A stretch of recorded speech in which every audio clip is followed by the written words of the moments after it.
Oke, sebenarnya saya punya pembagian jenis desain penelitian. Sebentar. Oke, ada yang kesulitan untuk absensi di info KHS? Nggak ada, bisa semua? Bisa? Oke, Nyonyo good news katanya gitu.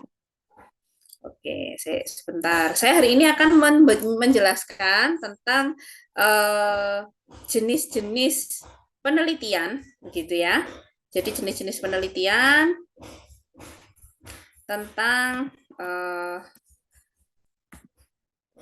tentang macam-macamnya. Nah, jadi research design sebentar, academic research design itu academic research. Oke. Saya akan membagikan. Jadi ada penelitian. Oke. Sebentar ya. Oke. Ini oke. Nah, sebentar. Oke, kita akan hari ini sudah tampil slide saya di PPT Anda? Sudah, Bu. Sudah. Oke. Oke ya, jadi hari ini kita akan membahas tentang jenis penelitian.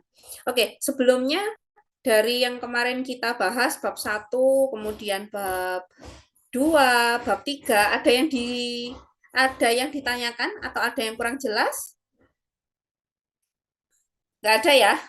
Aman ya? Oke, ya wes. Oke, kita lanjut ya. Nah, hari ini kita akan membahas tentang macam-macam desain penelitian. Ya, macam-macam desain penelitian. Jadi, seperti yang Anda lihat di dalam bagan, ya. Jadi, penelitian itu sendiri. Jadi, penelitian Anda, ya, skripsi itu merupakan salah satu bentuk penelitian yang ilmiah yang Anda lakukan, gitu ya. Salah satu bentuk penelitian ilmiah yang Anda lakukan. Jadi dia intinya bukan dari by feeling, begitu ya, tetapi harus dari dasar studi atau dasar teori, gitu. Intinya dari penelitian ilmiah. Nah, terus pertanyaannya, mungkin teman-teman pernah mengerjakan PMM penelitian, gitu ya. Itu apakah termasuk jenis penelitian? Iya, itu termasuk jenis penelitian. Nah, skripsi sendiri, ya, itu bisa dilakukan dengan menggunakan desain penelitian apa? Desain penelitian itu pola melakukan penelitian, pola melakukan riset. Nah, perlu Anda ketahui yang namanya penelitian atau academic riset itu terbagi menjadi dua macam. Yang pertama kuantitatif study atau studi kuantitatif, yang kedua adalah kualitatif study. Ya. Nah, ini Bu, kok ada literatur review? Literatur review itu apa? Oke, yang perlu saya jelaskan, jadi kuantitatif study dan kualitatif study itu adalah masuk dalam ranah kita sebut sebagai original research. Jadi penelitian yang pengambilan datanya langsung pada responden yang bersangkutan. Itu kalau kuantitatif study dan kualitatif studi, sehingga masuknya dalam original research. Kalau literatur review itu seperti apa? Literatur review itu penelitiannya itu tidak dilakukan dengan mengambil data langsung pada responden, tetapi dia itu fungsinya adalah mempelajari. Misalnya Mas Dava penelitiannya tentang skoliosis, misalnya seperti itu, atau intervensi pada skoliosis. Nah, kalau Mas Dava melakukan literatur review, maka Mas Dava menguji atau menganalisa, membuat intisari dari jurnal-jurnal terdahulu yang pernah publish tentang intervensi pada pasien dengan skoliosis. Jadi, kalau Anda melakukan literatur review, Anda tidak melakukan pengambilan data langsung ke responden. Dan bisa di saya nih, Aden. Kasih cuma tinggal itu tak apa ya? Literatur review itu Maksudnya seperti itu. Jadi pengambilan datanya tidak secara langsung ke responden, tetapi dia menganalisa dari jurnal-jurnal yang Oke, mohon bisa di Oke. Nah, kalau kualitatif tadi itu penelitian yang dia mengambil data secara langsung pada responden. Jadi kayak gitu ya, ojo bingung. Jadi kuantitatif, kualitatif itu pengambilan data secara langsung pada responden. Kalau literatur review yang diambil, yang dibahas adalah jurnal-jurnal terdahulu.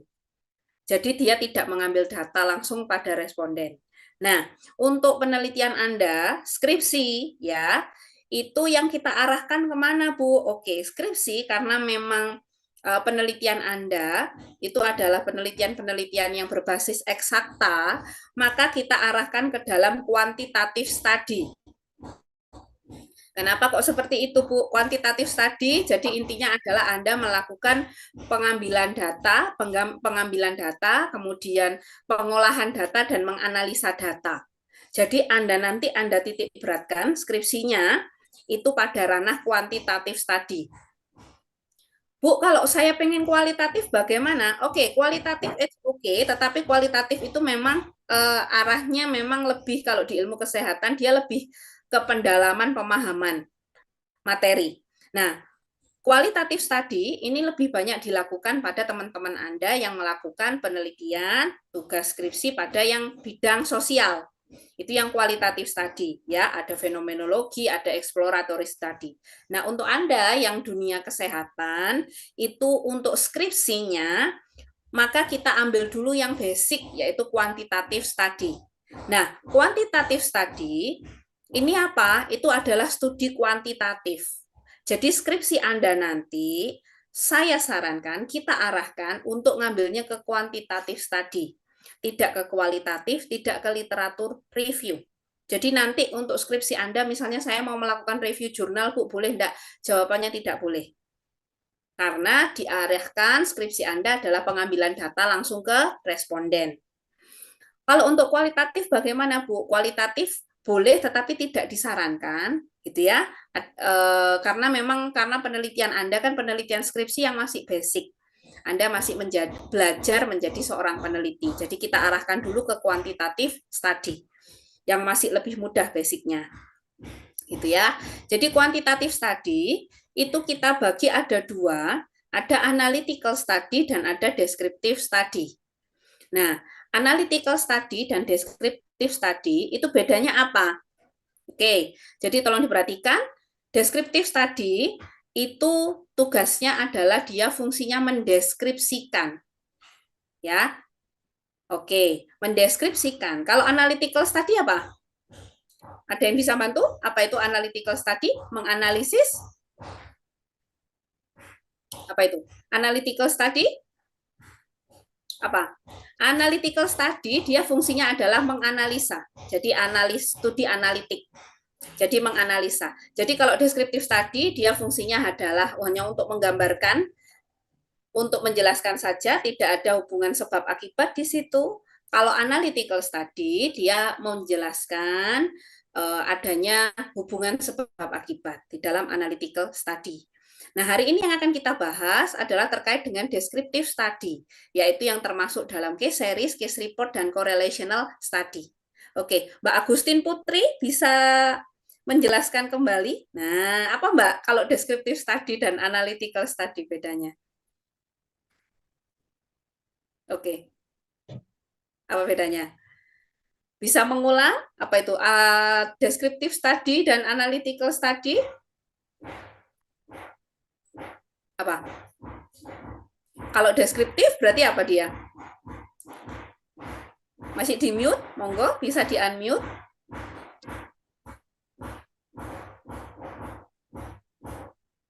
Gimana? Ayo yang lain silakan. Kalau deskriptif apa? Deskriptif study dan analytical study apa? Bedanya? Deskriptif menjabarkan, Bu. Menjabarkan. Oke, kalau analitik? Analitik itu menganalisis. Menganalisis. Apa ya? Ya, menganalisis sebab akibat berarti ya. Kalau deskriptif ada analisa sebab akibat apa enggak berarti? Ada. Hmm? Tidak ada, Bu. Deskriptif ada apa tidak ada? Tidak Oke, ada, Bu, lagi-lagi ya. deskriptif. Ini karena konsep awalnya. Jadi kuantitatif tadi yang akan kita pelajari, kita fokuskan di sini untuk desain penelitiannya, itu kita bagi ada dua. Ada yang namanya analytical study, ada yang namanya descriptive study. Yang menjadi perbedaan utama adalah descriptive study itu hanya mendeskripsikan saja, hanya menjelaskan saja, tidak menghubungkan sebab akibat. Ya, jadi tidak ada hubungan sebab akibat di dalam descriptive study. Nah, kalau analytical study karena namanya dia menganalisa kalau 5W1H berarti mencari bagaimana why, how ya. Jadi kalau untuk yang masuk dalam analytical study yaitu observasional dan eksperimental, dia ada yang namanya menggambarkan hubungan sebab dan akibat. Bedanya di situ. Ya. Oke. Nah, oke ya, paham ya? Sampai sini paham. Oke, good.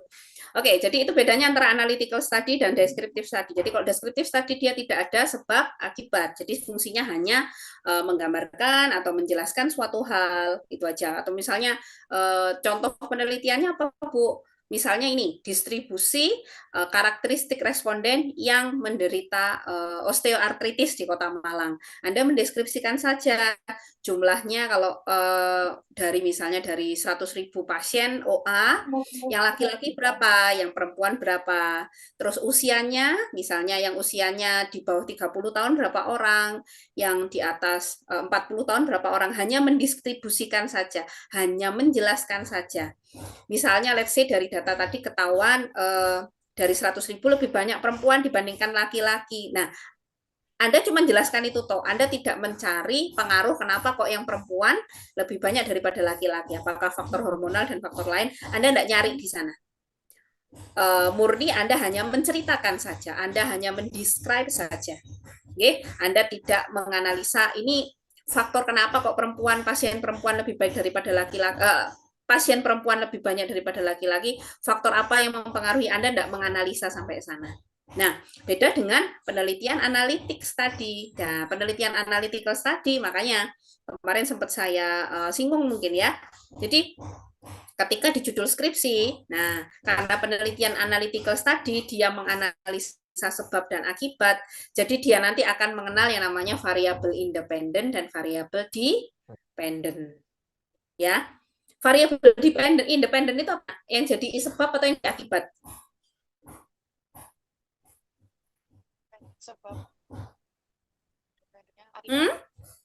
Independen itu apa? Sebab atau akibat? Sebab. Oke. Dependen? Akibat, Bu. Akibat. Oke. Saya kasih contoh misalnya. Pengaruh intervensi. Pengaruh intervensi TENS terhadap penurunan nyeri pada pasien OA. Yang jadi variabel independen yang mana? Pengaruh intervensinya TENS terhadap penurunan nyeri pada pasien OA. Yang jadi variabel independen yang mana? Pengaruh intervensi TENS, Bu. Oke, good. Yang independen adalah OA. OA. OA. OA itu apa? Penurunan nyeri, Bu. Penurunan nyeri. Oh iya, penurunan nyeri, Bu. Oke, berarti OA itu siapa? Si Dependen. sakitnya. OA kok dependen. OA adalah Populasi. Populasi. Ingat-ingat ya nak ya. Jadi kalau bikin judul skripsi ada 3 keterangan yang harus masuk di dalam judul skripsi. Yang pertama variabel independennya harus jelas, variabel dependennya jelas, dan pada siapa target populasinya. Pada lansia kah, pada pasien OA, pada remaja SMA misalnya. Jadi harus jelas. Jadi 3 informasi ini harus jelas. Oke, jadi kalau teman-teman di dalam skripsinya itu ada variabel independen, variabel dependen, pasti masuknya di dalam analytical study. Ya, karena Anda ada variabel independen dan dependen. Artinya kalau variabel independen dan dependen, pasti Anda akan menganalisa sebab dan akibat. Independen adalah sebab, dependen adalah akibatnya. Oke, sampai di sini paham, nggih? Ada yang ditanyakan sampai di sini?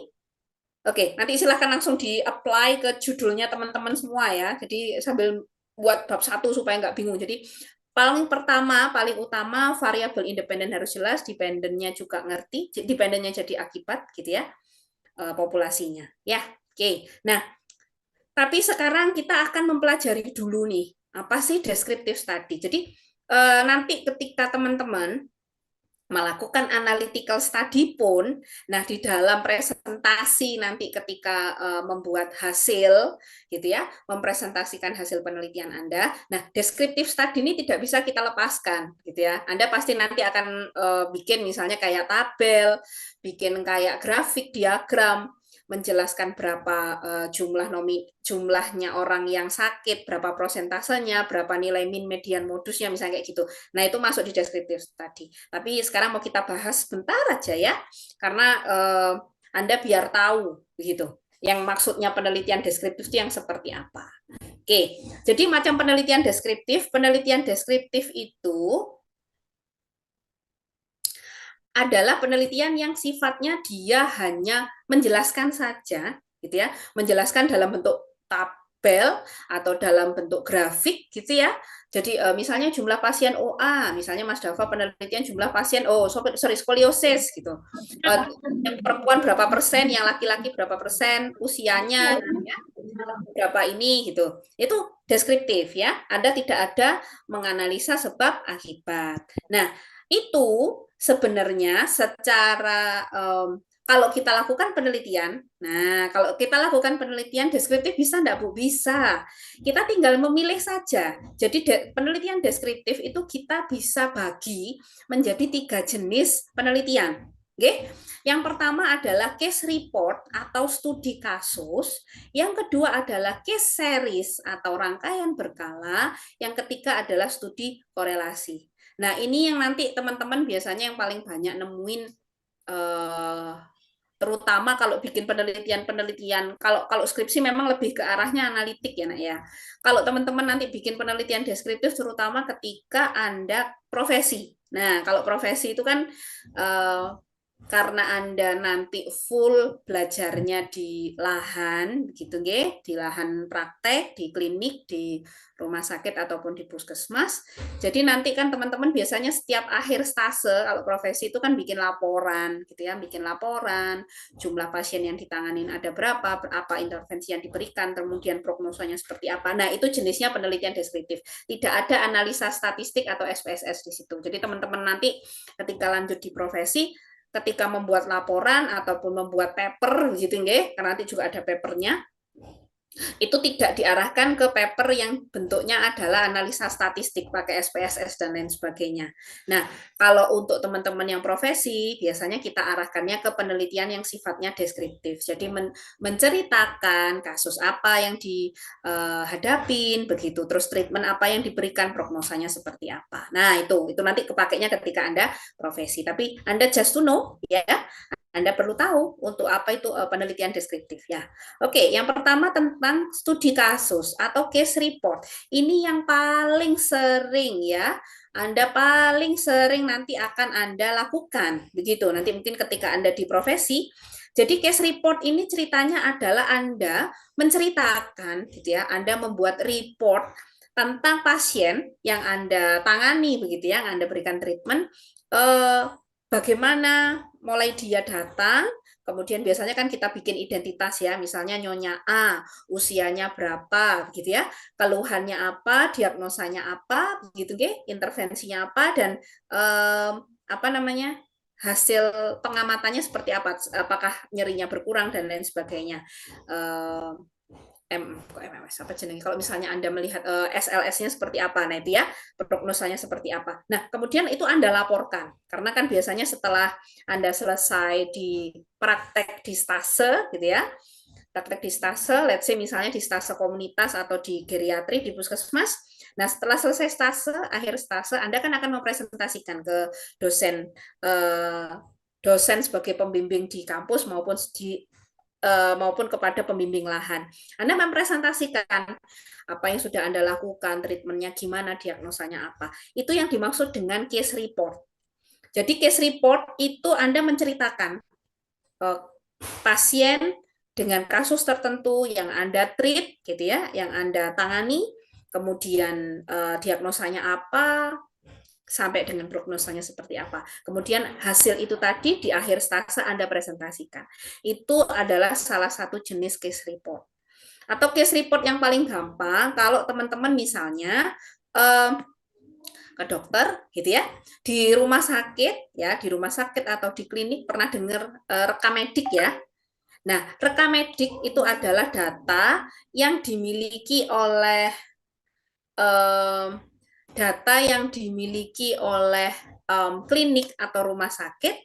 Nah, tentang pasiennya, misalnya Mbak Isdihar, gitu ya, Mbak Isdihar tanggal 1 Maret misalnya ke klinik misalnya, oh ternyata keluhannya pusing, dikasih obat apa, nah itu kayak gitu, itu case report. Nah, jadi contohnya itu selain contohnya tadi kalau Anda di praktek profesi, Anda melaporkan hasil praktek Anda di selama 1 bulan, selama kurun waktu 1 stase Anda report, itu namanya case report. Atau kalau yang paling gampang di kehidupan kita sehari-hari ya rekam medik gitu. Jadi rekam medik ya, jadi mencatat pasiennya, jenis kelaminnya apa, identitasnya, kemudian usianya berapa, keluhannya apa, diagnosanya apa, obat yang diberikan apa. Itu adalah case report. Ya, jadi mereport pasien dengan kelompok tertentu gitu nggih, dengan hasilnya seperti apa. Itu case report. Nah, ada lagi case series. Nah, case series ini adalah ini materi belum proses sampaikan toh ya? Belum ya? Oke. Ya wes. Oke, case series ini adalah dia rangkaian dari case report. Oke? Rangkaian dari case report. Ya. Jadi rangkaian case report yang kalau tadi case report itu hanya ke satu kelompok saja waktu tertentu. Kalau case series tidak. Kalau case series itu misalnya contohnya kayak kasus COVID, laporan COVID yang di Indonesia waktu tahun 2019 sampai 2022 ya. Jadi setiap hari itu mendapatkan laporan tentang kasus COVID nggak cuma dari satu lokal aja, tapi dari semua Indonesia, semua klinik, fasilitas pelayanan kesehatan melaporkan tentang pergerakan kasus COVID-nya. Gitu. Jadi nggak cuma satu tempat. Kalau case report itu cuma satu tempat saja. Kalau case series itu jadi dia adalah rancangan studi yang bertujuan untuk mendeskripsikan frekuensi penyakit dari sebuah populasi berdasarkan serangkaian pengamatan pada beberapa segmen waktu dan merupakan kumpulan dari laporan kasus atau case report dalam suatu periode waktu tertentu. Jadi contohnya kayak misalnya COVID kemarin, ya kayak COVID kemarin itu kan tidak cuman satu lokasi saja, nggak cuma di Kota Malang aja, enggak, tapi langsung dari seluruh Indonesia, dari Sabang sampai Merauke, kemudian dikumpulin jadi satu laporannya, ya membahas tentang COVID. Jadi kita pemerintah saat itu Satgas COVID dapat data, oh hari ini COVID-nya ada berapa orang yang positif COVID, yang meninggal ada berapa orang, kemudian besok ada berapa orang yang meninggal, yang positif ada berapa orang. Nah, akhirnya bisa dibuat laporan itu nggak cuma 1 hari aja, kita bikin selama 1 tahun. Jadi kita bisa lihat pergerakannya. Oke, itu yang case series. Nah, kelebihannya case series itu dia bisa meramalkan kejadian penyakit berikutnya berdasarkan perjalanan yang lampau. Contohnya kayak gimana case series? Case series itu ya contohnya yang paling gampang COVID. Nah, COVID misalnya tahun 2019 atau 2020 ya. Nah, selama tahun 2020 itu kan akhirnya kita bisa melihat tren. Ya, tren peningkatan kasus COVID itu pada kondisi apa? Oh, ternyata peningkatan kasus COVID-nya pada kondisi apa jenenge? Ketika banyak migrasi, liburan Natal, tahun baru, Lebaran. Nah, akhirnya kita bisa pemerintah waktu itu akhirnya itu digunakan sebagai dasar untuk membuat kebijakan PSBB. Ya, untuk membuat kebijakan PSBB untuk apa? Pengendalian penularan kasus COVID. Intinya seperti itu. Nah, itu yang dimaksud dengan case series. Case series-nya bukan PSBB-nya ya. Case series adalah jadi laporan case report tadi dikumpulkan dari banyak tempat tentang penyakit yang sama, gitu ya, tentang penyakit yang sama dikumpulkan sehingga kita bisa melihat membuat grafik perjalanan kasus tersebut. Jadi kita bisa meramalkan kira-kira besok meningkatnya pas kondisi apa. Oke. Oke, ini untuk yang correlational study. Sebentar, ini dulu belum pernah saya sampaikan ya ketika di EPIK. Sudah, Ibu. Oh, sudah ya? Sudah Correlation waktu. study sudah. Kalau yang case report, cross sectional sudah? Sudah. Oh, sudah juga. Di apa? EPIK ya? Ya, Oh, berarti sampai cohort sudah pernah? sudah, Ibu. Oke, ya wes. Oke, berarti saya nggak ngulang ya. Oke, berarti nanti monggo bisa dibuka lagi catatannya.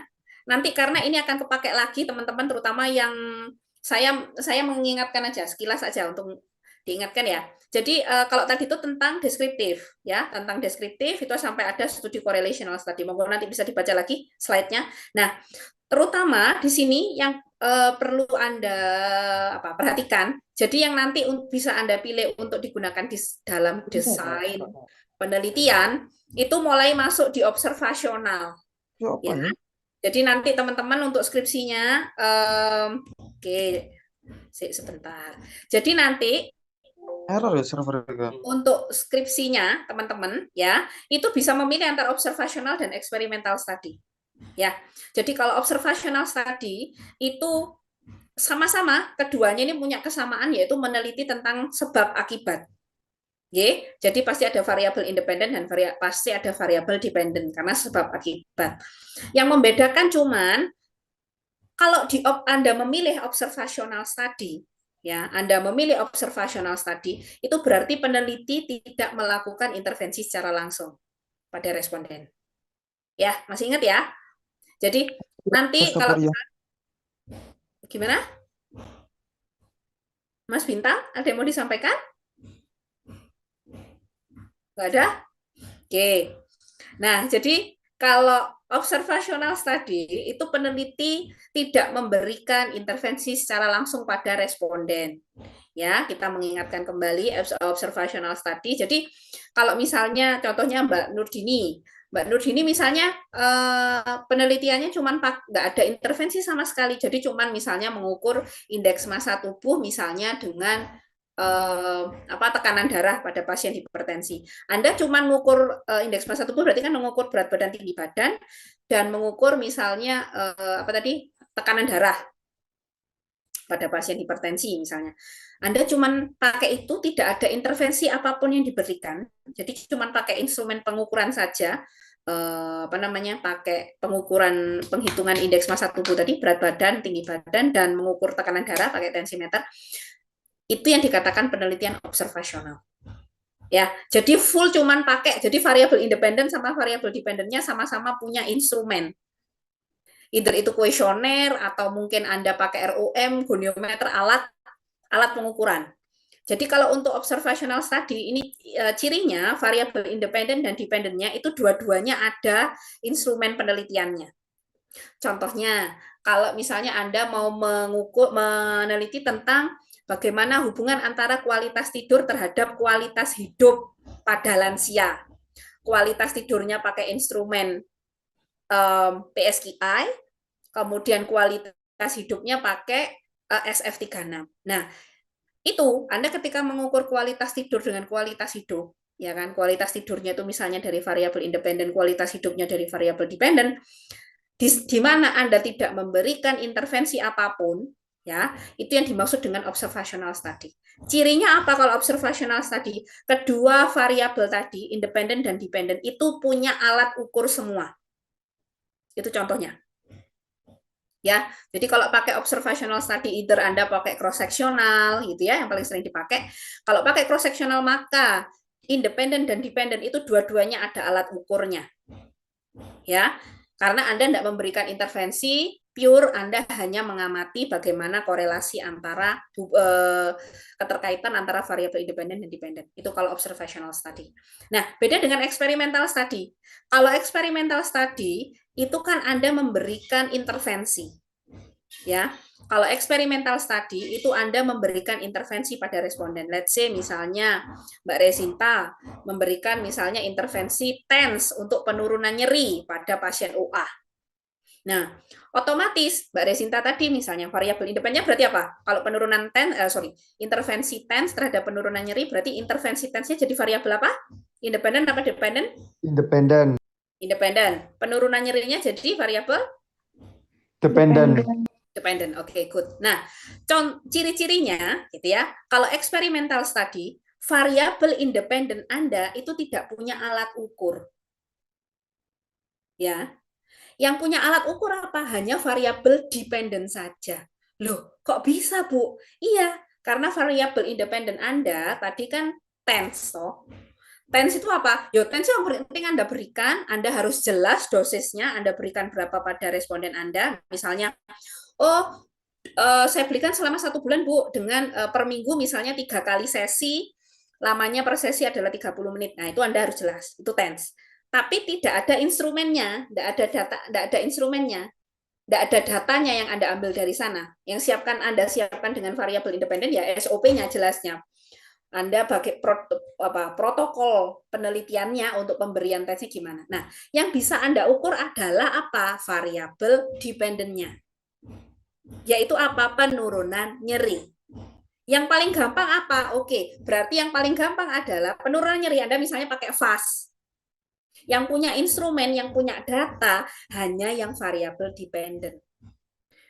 Dengan menggunakan instrumen misalnya nyeri, Anda pakai FAS. Loh, kok bisa, Bu? Iya, caranya gimana? Oke, cara yang paling gampang karena Anda ingin melihat bagaimana intervensi TENS tadi ada hubungannya enggak, ada pengaruhnya enggak terhadap penurunan nyeri. Cara yang paling mudah adalah Anda lakukan dulu pengukuran nyeri sebelum dilakukan intervensi. Ngerti ya? Anda pakai FAS. Sebelum intervensi diukur. Nah, kemudian kan Anda berikan TENS, ya kan? Setelah Anda ukur pretestnya, Anda berikan intervensi. Nah, setelahnya baru Anda berikan lagi TENS lagi. Pakai FAS tadi. Nah, untuk penelitian-penelitian eksperimental itu paling sering digunakan adalah pengukuran pre dan post-nya. Ngerti? Pre dan post dari variabel dependent tadi. Jadi makanya datanya yang ada cuma data pain, data nyeri. Nah, data TENS-nya mana, Bu? Lah, data TENS-nya semuanya dikasih dengan dosis yang sama. Ngerti? Paham ya? Jadi, untuk eksperimental study, itu yang memiliki instrumen atau yang memiliki alat ukur, itu hanya variabel dependent. Paham ya? Lah, independen apa, Bu? Independen masa nggak diukur? Bukan. Dia Anda berikan intervensi. Kalau Anda berikan intervensi, yang Anda siapkan untuk variabel independen adalah SOP-nya, prosedurnya. Datanya Anda dapat dari variabel dependen tadi. Karena variabel dependen saja yang memiliki instrumen penelitian. Nah, misalnya intervensi TENS terhadap range of motion, berarti kan cuman dependennya ada aja. Anda pakai goniometri, kan gitu. Anda hitung ROM-nya before pakai goniometer, kemudian Anda hitung ROM-nya after. Anda bandingkan before after intervention. Paham sampai di sini? Jadi itu dua hal yang berbeda antara observational study dan experimental study. Jadi kalau observational study, terutama kalau teman-teman sudah mulai masuk di bab 4 ya. Observational study itu kan Anda harus menjelaskan kan, variabel independennya apa, variabel dependennya apa. Kalau observational study, either variabel independent dan dependent itu punya instrumen penelitian dan punya data. Artinya skala data masing-masing harus disebutkan. Ngerti? Jadi skala datanya independen apa, skala datanya dependent apa. Nah, experimental study, independen tidak ada instrumen penelitiannya, hanya ada SOP, tidak ada skala datanya, karena nggak ada instrumen penelitian, nggak ada kuesionernya, ya nggak ono datanya. Yang punya data hanya variabel dependent saja. Karena hanya variabel dependent itu yang memiliki instrumen penelitian, kuesioner. Paham ya? Jadi nanti ketika ujian proposal itu akan mudah untuk bagi kami untuk dosen penguji kita akan mudah untuk menganalisa dari situ. Jadi jangan intervensi TENS, instrumen penelitiannya adalah kuesioner, salah, itu big no-no itu ya. Intervensi TENS, yaitu alatnya adalah yang dibutuhkan di situ SOP, bukan kuesioner. Kuesioner dibutuhkan untuk variabel dependen-nya. Karena variabel dependen yang memiliki skala data. Jadi ojo sampai intervensi TENS atau intervensi US memiliki skala data. Salah. Oke, paham sampai di sini?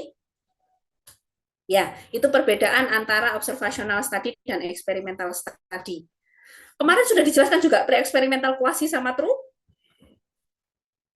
Sudah sampai sana? Lali ya. Atau sampai cross-sectional case control cohort saja?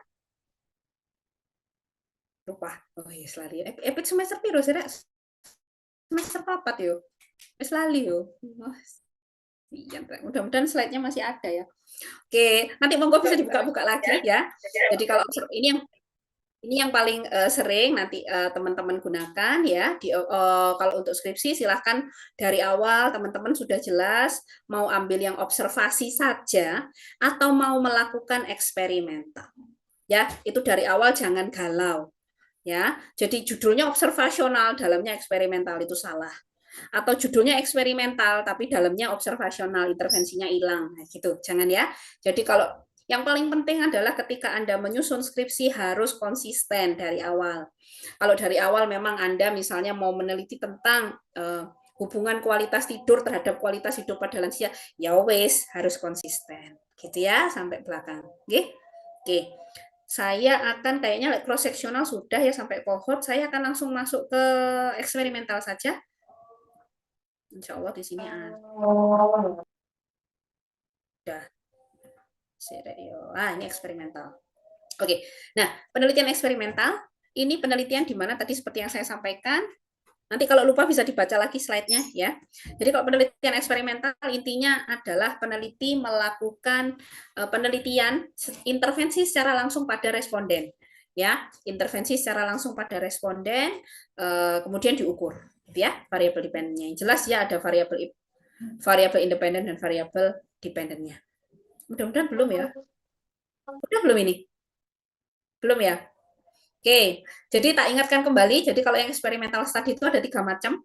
Nanti monggo bisa dipilih, teman-teman bisa memilih mau melakukan jenis eksperimental study yang mana. Yang pertama pre-experimental design atau pre-experimental study, yang kedua quasi eksperimental atau eksperimen semu, yang ketiga true experimental design. Sama seperti yang saya sarankan, kalau teman-teman misalnya mau melakukan studi eksperimental, saya sarankan Anda ngambil dengan desain pre-experimental study, yaitu dengan menggunakan satu kelompok eksperimen saja. Jadi satu kelompok eksperimen, kemudian diambil data pre dan post-nya. Ya. Tapi nanti monggo kembali lagi ke diskusi Anda dan dosen pembimbing. Sama seperti kalau observasional saya arahkan biasanya mahasiswa bimbingan saya untuk ngambil yang mudah karena masih belajar menggunakan cross-sectional. Kalau untuk eksperimental, misalnya teman-teman mau melakukan, Bu, saya tetap ingin melakukan eksperimental study, saya sarankan Anda menggunakan desain yang pre-experimental design. Jadi pre-experimental design ini Anda yang paling mudah sih belajar soalnya. Jadi eksperimental yang dilakukan dengan menggunakan satu kelompok saja. Satu kelompok perlakuan saja. Jadi tidak ada kelompok pembanding, tidak ada kelompok kontrol. Misalnya Anda melakukan efektivitas terapi efektivitas terapi TENS untuk penurunan nyeri pada pasien OA. Nah, itu Anda bisa melakukan pre-experimental design. Jadi satu kelompok saja pasien OA, begitu nggih? Kan intervensi TENS untuk penurunan nyeri. Jadi sebelum Anda lakukan Anda berikan intervensi TENS, Anda ukur dulu nyerinya sebelumnya kayak gimana. Kemudian Anda berikan intervensi TENS, misalnya let's say selama 1 bulan, nanti setelah 1 bulan Anda ukur lagi nyerinya. Oke, nyerinya Anda bandingkan tingkat nyeri sebelum dengan tingkat nyeri sesudah, pre-post. Dah, itu aja. Itu pre-eksperimental design. Jadi semudah itu. Oke. Jadi yang paling sering digunakan adalah one group pre-test post-test design. Jadi koyok ngini rek. Jadi misalnya ini pasien nih efektivitas misalnya diberikan terapi TENS misalnya. Nah, tapi sebelum terapi TENS Anda ukur nyerinya dulu berapa. Nah, kemudian Anda berikan terapi TENS setelahnya berapa.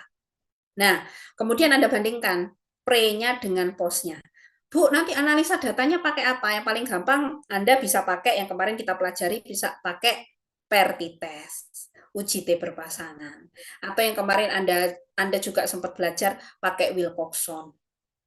Ya, atau yang bisa lagi pakai chi-square. Semua itu tergantung ya dari jenis skala data Anda. Oke, jadi ada dua. Jadi ojo ngini rek, jangan ini kadang yang masih bingung ya mahasiswa. Bu, kalau eksperimental apakah harus semua datanya berupa rasio? Tidak. Oke, jadi rancangan desain dengan analisa data itu dua hal yang berbeda. Ya, jadi let's say misalnya sampean semuanya ngambil ini misalnya penurunan nyeri, ini setelah nyeri setelahnya. Let's say misalnya ada data pre, data post ya, podo-podo pre-eksperimental design. Nyerinya, yang desain pertama, nyeri sebelum dan setelahnya sama-sama diambil angka asli, rasio. Kalau nyeri sebelum dan nyeri setelahnya itu menggunakan skala data rasio, artinya diambil angka aslinya, nyeri 5, 5-nya dicatat asli 5, 6, 8, 4. Nah, berarti Anda bisa menggunakan analisa statistiknya bisa pakai uji T berpasangan atau PERTI test. Tapi kalau misalnya ordinal, nyerinya ya, nyeri sebelum dengan sesudahnya itu Anda kategorikan misalnya lebih dari 3 kategori, lebih dari 4 kategori yaitu ordinal, prepostnya berarti bisa pakai Wilcoxon. Tapi kalau nyerinya sebelum dengan setelah cuman Anda kategorikan nyeri tidak nyeri sebelum dan setelahnya bisa pakai Mcnemer atau chi-square. Ya. Jadi tidak harus yang pre-eksperimental atau yang jenis eksperimental semua harus rasio, tidak, disesuaikan dengan jenis skala datanya ya, karena desain penelitian dengan analisa statistik itu dua hal yang berbeda ya. Pokoknya kalau data pre-nya itu skalanya rasio ya postnya harus rasio, tidak boleh pre-nya itu ordinal postnya rasio, tidak boleh, jadi sama karena instrumen yang digunakan sama. Oke, sampai di sini ngerti? Ada yang bertanyakan? Nggak ada. Oke, good. Oke, jadi yang kedua, Anda melakukan kalau lebih dari 2 kelompok, Anda bisa melakukan kuasi eksperimental. Ya, kalau satu kelompok itu namanya pre-eksperimental, kalau lebih dari satu kelompok, ada kelompoknya pembanding, gitu ya, itu kuasi eksperimental. Misalnya membandingkan efektivitas TENS sama US, gitu ya. TENS sama US, nah terhadap penurunan nyeri lebih turun yang mana nyerinya, lah itu bisa menggunakan kuasi eksperimental. Nah ini contohnya yang paling gampang kita gunakan ini, yang ini. Menggunakan non-equivalent group design intinya sama. Jadi kalau eksperimental tuh hanya membandingkan pre-postnya saja. Jadi kalau kuasi eksperimental tadi minimal ada 2 kelompok gitu ya. Jadi ini kelompok yang dikasih eksperimen, misalnya kasih TENS, ini yang kasih US, sama-sama diukur nyerinya pre-post, diukur nyerinya pre-post, kemudian dibandingkan. Nah ini.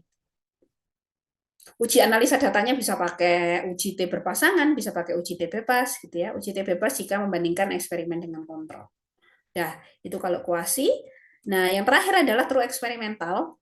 Jadi kalau true eksperimental ini yang membedakan adalah true eksperimental randomized control trial ya.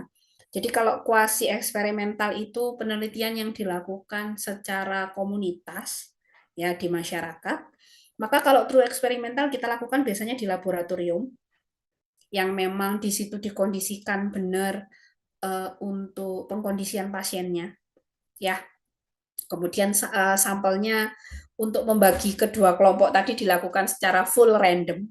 Kalau kuasi itu ya non-random gitu ya. Tapi kalau true eksperimental, nama lainnya adalah randomized control trial, dia full random. Dan ada yang namanya ini double blind review. Jadi double blind itu artinya si sampelnya juga enggak tahu dimasukkan kelompok yang mana, gitu ya. Jadi ada double blind review di situ. Tapi kalau kuasi enggak, kuasi ya lebih bebas gitu ya, karena dilakukan di komunitas. Begitu. Cara melakukannya gimana, Bu? Kalau true eksperimen basically sama seperti kuasi eksperimen. Jadi minimal ada 2 kelompok, bisa lebih, gitu nggih. Jadi intinya diukur antara pretest dan posttestnya. Kemudian dibandingkan antar 2 kelompok tadi. Ya. Yang membedakan ini true eksperimental dengan kuasi apa? True eksperimental kita ada double blind. Jadi double blind itu artinya bukan sampelnya buta, bukan ya, tapi sampelnya nggak ngerti kalau dia dimasukkan kelompok yang mana, dan benar-benar fully random di situ, ya. Jadi benar-benar random, informasi tentang intervensi yang diberikan pun juga sangat konfidensial, yang tahu biasanya hanya ketua peneliti atau principal investigator PI-nya. Ya, oke. Yang paling bagus yang mana, Bu? Secara validitas reliabilitas yang paling bagus jelas true eksperimental atau randomized control trial. Ini yang paling bagus. Ya, jadi ini adalah desain yang kuat dalam mengontrol ancaman terhadap validitas. Oke, sampai di sini ada yang tanyakan? Nggak ada? Aman? Oke, saya nanti akan punya saya akan punya tugas. Ya, saya akan punya tugas, nanti akan saya share ya ke Mas. Jadi masih sesuai dengan penelitian Anda. Jadi akan saya minta Anda untuk melakukan studi literatur. Ya, saya akan minta Anda untuk melakukan studi literatur. Jadi sekalian juga membantu Anda untuk bikin bab 1 yang kemarin, keaslian penelitian. Ya, jadi silahkan Anda bikin, nanti format dan deskripsi tugasnya akan saya informasikan ke Mas Dava. Nanti monggo teman-teman bisa, sekarang hari Senin ya, dikirimkan nanti insya Allah hari Jumat ya. Nanti Anda akan saya minta untuk membuat seperti keaslian penelitian. Jadi Anda membaca jurnal-jurnal terdahulu. Tentang topiknya apa? Topiknya adalah sesuai dengan judul yang Anda usulkan pada dosen pembimbing Anda. Oke, jadi Anda membuat seperti studi literatur, jadi Anda membaca at least ada 5 jurnal, gitu ya. Ada 5 jurnal yang Anda buat rangkumannya dari jurnal tersebut. Nanti untuk tugas ini juga bisa Anda pakai nanti untuk menyusun skripsi Anda di bab 1, yaitu di bab keaslian penelitian. Oke, sampai di sini ada yang kurang jelas? Oke, paham semuanya? Aman ya? Wis mantuk-mantuk aman berarti ya. Oke. Oke, jangan lupa absen di info KHS. Saya screenshot dulu ya, Nak ya. Monggo silahkan di on cam. Silahkan, karena sekarang absennya via online begitu ya. Oke. Jadi nanti yang nggak masuk tidak ada di sini, mohon maaf, saya cocokkan dengan info KHS begitu ya. Yes, mohon maaf deh. Jadi sekarang absennya begitu. Oke, ini lembar yang pertama, saya screenshot dulu. Oke. Monggo yang kedua, silahkan. Ya. Oke. Lembar yang ketiga. Oke, kan kalau berdua-berdua ditulis ya namanya ya. Nanti saya biar ngeceknya. Oke, ya ini kayak Mas Rido sama Mas Fandi ini ya. Oke.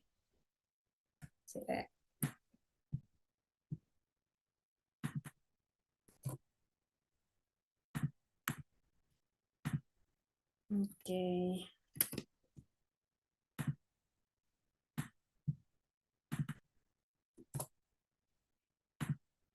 Oke, yang terakhir.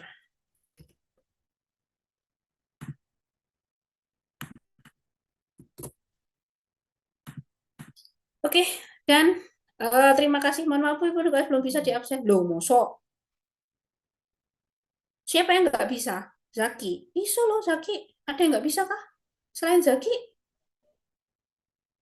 Ada yang nggak bisa?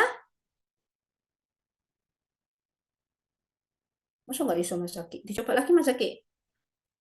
Ada yang nggak bisa tah? Iku Mbak Sopo.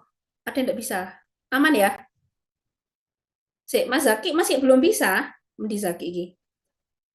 Masih Bu, Masih belum belum bisa. di jadwal kuliah di info KS saya nggak keluar sama sekali jadwal.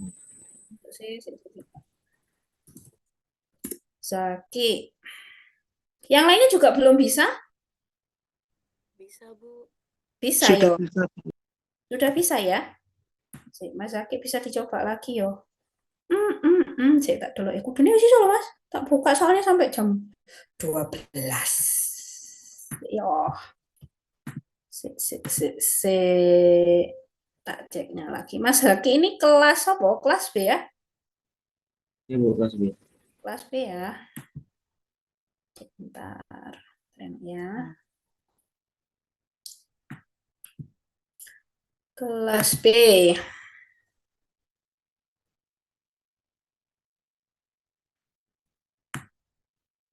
Besok udah nih. Ini teman muda absen semua ya? Iya. Iya temanmu sudah absen ya Mas? Zaki ya Zaki ya Mubarok ini ya. Oke, ya wes. Ada lagi yang belum bisa? Aman Mas Zaki. Ada lagi yang belum bisa? Aman? Sudah? Bisa semua ya? Oke. Hah? Siapa itu tadi yang mau ngomong? Monggo. Udah, oke, udah bisa semua. Oke, terima kasih. Saya akhiri ya. Alhamdulillah alamin sudah kita selesaikan kuliah hari ini yang riset yang pertemuan kedua. Mari kita akhiri dengan membaca hamdalah. Alhamdulillahirabbil alamin. Bila taufik wal hidayah. Wassalamualaikum warahmatullahi wabarakatuh. Waalaikumsalam. Waalaikumsalam warahmatullahi wabarakatuh. Terima kasih. Sama-sama.